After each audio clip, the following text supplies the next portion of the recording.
When I was a kid, the disaster we worried about most was a nuclear war. That's why we had a barrel like this down in our basement, filled with cans of food and water. When the nuclear attack came, we were supposed to go downstairs, hunker down, and eat out of that barrel. Today, the greatest risk of global catastrophe doesn't look like this. Instead, it looks like this. If anything kills over 10 million people in the next few decades, it's most likely to be a highly infectious virus rather than a war. Not missiles, but microbes. Now, part of the reason for this is that we have invested a huge amount in nuclear deterrence, but we've actually invested very little in a system to stop an epidemic. We're not ready for the next epidemic. Let's look at Ebola. I'm sure all of you read about it in the newspaper. Lots of tough challenges. I followed it carefully through the case analysis tools we use to track polio eradication. And as you look at what went on, the problem wasn't that there was a system that didn't work well enough. The problem was that we didn't have a system at all. In fact, there are some pretty obvious key missing pieces. We didn't have a group of epidemiologists ready to go who would have gone, seen what the disease was, see how far it had spread. The case reports came in on paper. It was very delayed before they were put online, and they were extremely inaccurate. We didn't have a medical team ready to go. We didn't have a way of preparing people.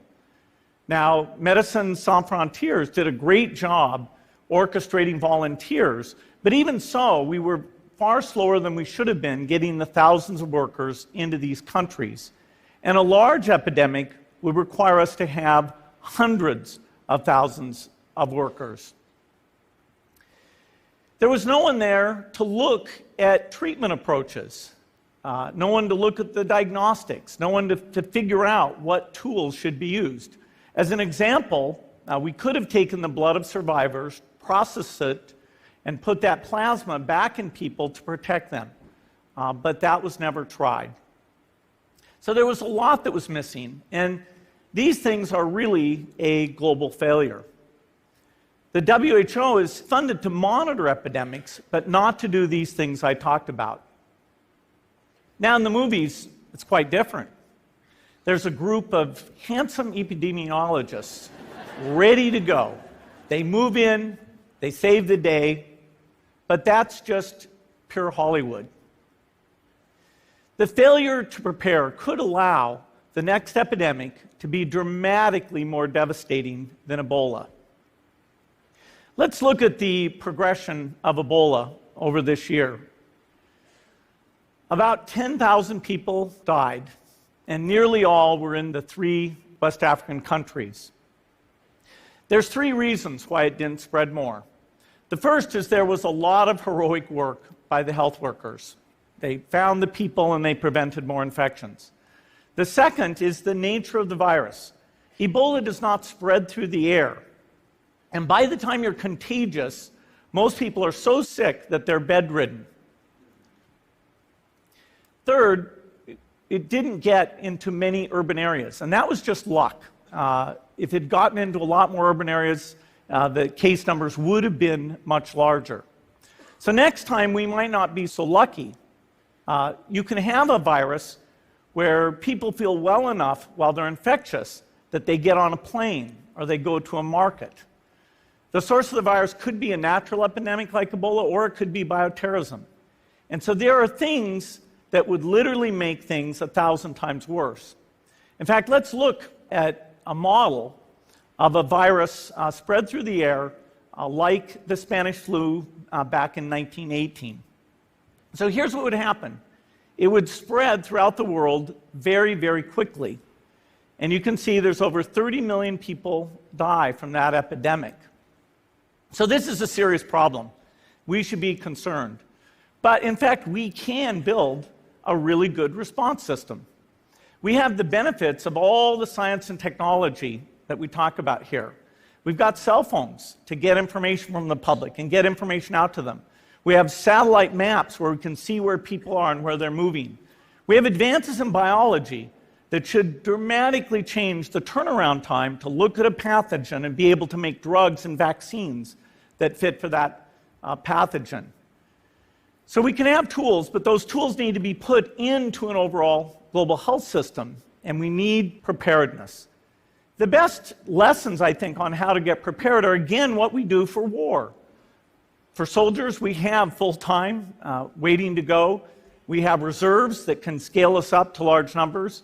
NATO has a mobile unit that can deploy very rapidly. NATO does a lot of war games to check, are people well-trained?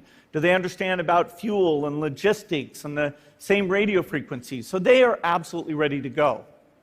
So those are the kinds of things we need to deal with an epidemic.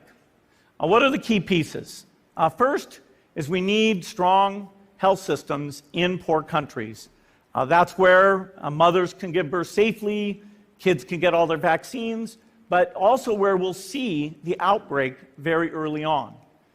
We need a medical reserve corps, lots of people who've got the training and background who are ready to go with the expertise. And then we need to pair those medical people with the military, taking advantage of the military's ability to move fast, do logistics, and secure areas.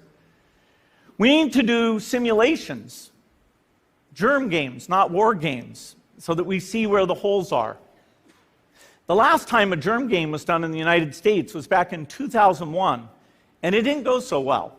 So far, the score is germs 1, people 0. Finally, we need lots of advanced R&D in areas of vaccines and diagnostics. There are some big breakthroughs, like adeno-associated virus, that could work very, very quickly.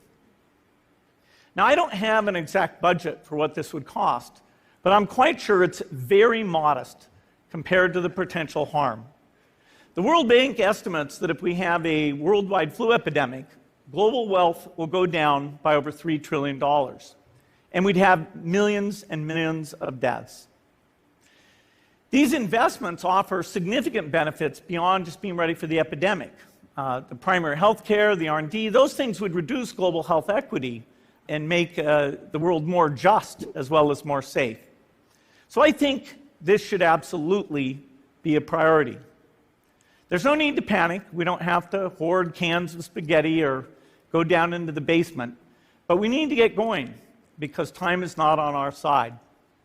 In fact, if there's one positive thing that can come out of the Ebola epidemic, it's that it can serve as an early warning, a wake-up call to get ready. If we start now, we can be ready for the next epidemic. Thank you.